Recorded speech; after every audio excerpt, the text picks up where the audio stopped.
So hey guys, just back করলাম আমরা।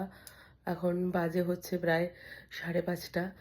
আর আমরা অ্যাকচুয়ালি তারপরে এখনও ভ্লগ করিনি, ওখান থেকে ট্রেন পেয়ে গিয়েছিলাম, টাইমেই ট্রেন ছিল।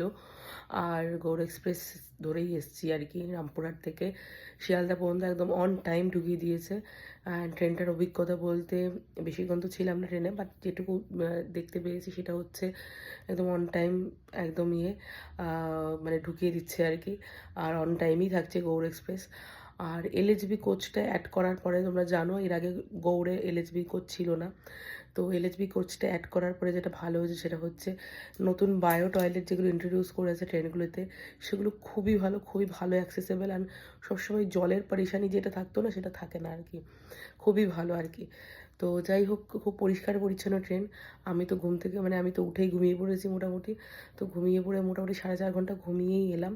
তো জাগনা পাইনি, একদম শিয়ালদা ঢোকার আগের মুহূর্তে জেগেছি। তো তখন আর ব্লগ করা হয়নি। তো যাই হোক, এখানে বলে দিলাম বিকজ আমরা এই জাস্ট ঢুকলাম, রাজা ওয়াশরুমে গেল। তো এই গলাটা একটু বসে গেছে, চোখট হয়ে গেছে, বুঝতেই পারছো, কিছু করার নেই। তো তোমাদের যেটা বলছিলাম, তো এই ব্লগটাকে এখানে এন্ড করছি। আর তোমাদের উদ্দেশ্যে শুধু একটাই ইনফরমেশন দেবো, তোমরা যদি কেউ তারাপীঠ দর্শনে যেতে চাইছো, তো যদি একদিনের ছুটি মাঝখানে আছে, তাহলে সেই মানে কীভাবে যেতে পারবে সেটার জন্য পুরো ব্লগটা দেখো, তাহলে তোমরা বুঝতে পারবে।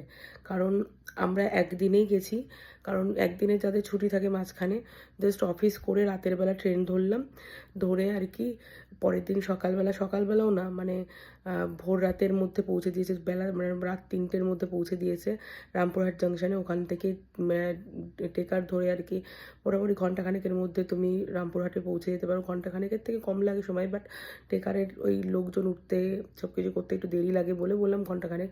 তো 4টের মধ্যে তুমি তারাপীঠে পৌঁছে যেতে পারবে। তোমার যদি কোনো জানাশোনা হোটেল থাকে, সেখানে যদি তুমি বলে রাখো, তাহলে সেক্ষেত্রে তুমি 100 বার সেখানে উঠে গিয়ে স্নান টান করে তাড়াতাড়ি এসে মন্দিরের জন্য আগে পুজো দেওয়ার জন্য লাইনে দাঁড়াতে পারবে। কারণ ভোরবেলায় যে জিনিসটা পসিবল হয় লাইনে দাঁড়ানো, ওই যত বেলা বাড়বে না রোদ বাড়বে, আর 3-4 ঘন্টা লাইনে দাঁড়ানো একটা বিশাল ব্যাপার হয়ে যায় তখন।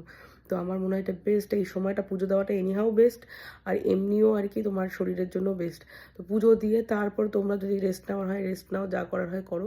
সারাদিন ঘুরে টুরে আবার রাতের বেলা গৌড় এক্সপ্রেস, আমরা যেরকম 12টা 6 গৌড় এক্সপ্রেস থাকে রামপুরহাট জাংশন থেকে, তো গৌড় এক্সপ্রেসে করে এসেছি। তোমরা যদি মনে করো তোমাদের আরও দেরি হবে, 2:30 বা 35-এর দিকে পদাতিকও থাকে, তো তোমরা সেটাও দেখতে পারো।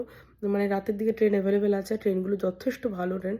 তো তোমরা যদি একটু মোটামুটি প্ল্যান করে চলো, একদিনের মধ্যে তারাপীঠ দর্শন করে কিন্তু বাড়ি আসতে পারবে।